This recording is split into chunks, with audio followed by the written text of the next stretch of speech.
Well, we're basically an environmental company working in an oil industry world.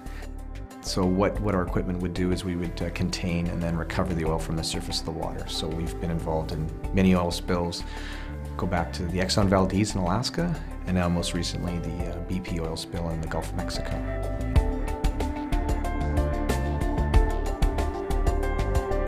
When things like that happen in the Gulf of Mexico, all the other oil companies were sitting there and they just thought, thank God it wasn't me, because it could have been any one of them.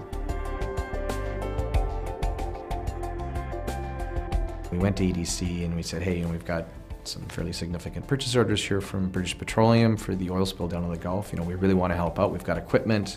It's going to have to be built because we don't stock a lot of this stuff. So the guys at EDC said, yeah, that's great, but they'd have to go to Ottawa to check to see if they were even insurable, because at the time, BP, it could have been insolvent, because of all the claims and everything that were coming in against it.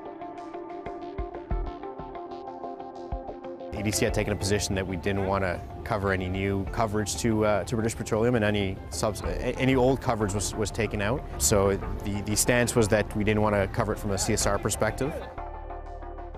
But we need pumping systems, we need engines, we need all this. And believe it or not, the global demand for that size engine and that size of pump, it was almost impossible to get. So we were flying in equipment out of Europe, we were flying it in from the US. So we had to commit to a lot of these suppliers overseas. So it was like, can we go or can't we go? Like, we need to know now, you guys. It's quite an efficient oil skimmer that takes away most of the oil, and it's much better than dispersants that were being used at the time. From a CSR perspective, we reviewed this decision again with the help of the Environmental Advisory Services. We essentially decided that we were going to cover. So CSR really came through and enabled this customer to sell to British Petroleum, because without the coverage at EDC, it would have been very difficult for Aquaguard to finance these transactions on their own. We exported over 100 oil skimming systems down into the Gulf of Mexico. You guys really stepped up and really made something happen down there, which we would have had a really tough time doing without EDC support. So, thank you for that. That was great. And also projects in Brazil too, where we had to come up with a bond, a back-to-back guarantee on a deposit that Petrobras had given us, and we needed EDC's support.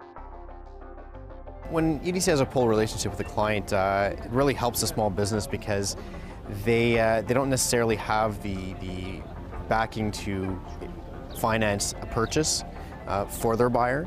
So having EDC step in and help finance purchases from Canada allowed Petrobras to buy more equipment from Canada. Petrobras came to us finally after all of this work with an order. But Petrobras doesn't typically issue letters of credit. We needed a letter of credit. We needed some security to make this deal work for us. And so we went to EDC and we said, what can we do here? And then with the EDC guys and the Canadian consulate guys all in Rio there, we were all working together like this really nice team. We're not trying to sell it to you, but we're actually your partner. And that's, I think, what really made it all work. So it was like with EDC, the Canadian consulate, the people, and then Petrobras, our client, and then us all together. We were all kind of working for a common goal, a common good, as opposed to just trying to sell a product. Without EDC's support, our bank would not have backed us up on that. And you guys went ahead and did it, and then the project worked out, and it's been fantastic, and it's opened up like a new dynamic market for us because of that. And if that didn't happen, we wouldn't have been able to secure the other orders in Brazil.